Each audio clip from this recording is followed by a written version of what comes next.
पर्याय नाही आणि दुधाची पिशवीचा जुगाड वापरून आपण हा मोतीचूरचा लाडू बनवणार आहोत। बुंदी ही अगदी एकदम छान गोल गरगरीत येते आणि छोटी पडते। लाडू रसरशीत आणि चमकदार होण्यासाठी काही टिप्स आपण इथे सांगणार आहोत, तेव्हा व्हिडिओ शेवटपर्यंत पहा। नमस्कार, मराठी कट्टा किचनमध्ये आपलं हार्दिक स्वागत आहे। यासाठी मेजरिंग कपने आपण इथे 1 कप बेसन घेतलेले आहे आणि बारीक चाळणीने याला आपण चाळून घेणार आहोत। बेसन चाळून घेतल्यामुळे यामध्ये अजिबात गाठी राहत नाही। बेसन चाळून झालेलं आहे। आता आपण याच्यामध्ये थोडं थोडं करून पाणी घालणार आहोत। सुरुवातीला आपण याला घट्ट बॅटर तयार करून घेणार आहोत। विस्करच्या साहाय्याने आपण याला फेटून घेणार आहोत आणि हळूहळू पाणी ॲड करणार आहोत। साधारण 150 ml पाणी आपल्याला याच्यामध्ये घालायचं आहे। त्यानंतर या पद्धतीने आपल्याला कन्सिस्टन्सी मिळेल। आता आपण इथे एक मिल्क बॅग घेतलेली आहे। ही दुधाची बॅग आपण एका बाजूने ओपन करून घेतलेली आहे। बॅटर आपण यामध्ये पोर करून घेणार आहोत। तुम्हाला हा व्हिडिओ आवडल्यास लाईक करा, नसेल आवडला तर डिसलाईक करा आणि आपण हा व्हिडिओ कोणत्या भागातून बघत आहात हे कमेंट बॉक्समध्ये सांगायला विसरू नका। बॅटर पोर केल्यानंतर आता आपल्याला या पिशवीचं तोंड रबरने पॅक करून घ्यायचं आहे। खालच्या बाजूला जितकं बारीक होल आपल्याला करता येईल तेवढं बारीक होल आपल्याला करायचं आहे। आता आपण या पद्धतीने चेक करायचं आहे, याचे असे ड्रॉप्स पडले पाहिजेत। तेल तापत ठेवलेलं आहे। आता हे साधारण 170 डिग्री सेल्सिअस असं तापमान असेल याचं, म्हणजे मॉडरेट हीटवर आपल्याला तापवायचं आहे आणि या पद्धतीने आपण याची बुंदी पाडायची आहे।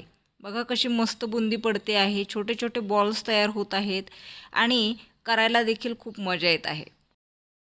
एका मोठ्या चाळणीच्या साहाय्याने आपल्याला ही बुंदी काढून घ्यायची आहे। तुम्ही बघू शकता अगदी आकाराने छोटी राऊंड अशी मस्त बुंदी तयार होत आहे आणि याला शेपूट वगैरे काही येत नाही। सर्व बुंदी आपल्याला याच पद्धतीने तयार करायची आहे। आता एका पॅनमध्ये आपण अर्धा कप पाणी घेणार आहोत। यामध्ये आपण फूड कलर घालणार आहोत। हे पाणी थोडंसं गरम करायला ठेवणार आहोत। सणवार जवळ येत आहे त्यावेळी ही रेसिपी तुम्ही नक्की ट्राय करून पहा। आता आपण यामध्ये 1 कप साखर घातलेली आहे। 2 चमचे मी याच्यामध्ये मिल्क पावडर घालते आहे। हे ऑप्शनल आहे, तुम्हाला आवडत नसल्यास तुम्ही घालू नकात, पण याच्यामुळे टेस्ट एकदम खव्यासारखी येते। आता यामध्ये आपण थोडीशी वेलची पूड घालणार आहोत आणि साखर विरघळली की लगेचच ही तयार बुंदी आपल्याला यामध्ये घालायची आहे।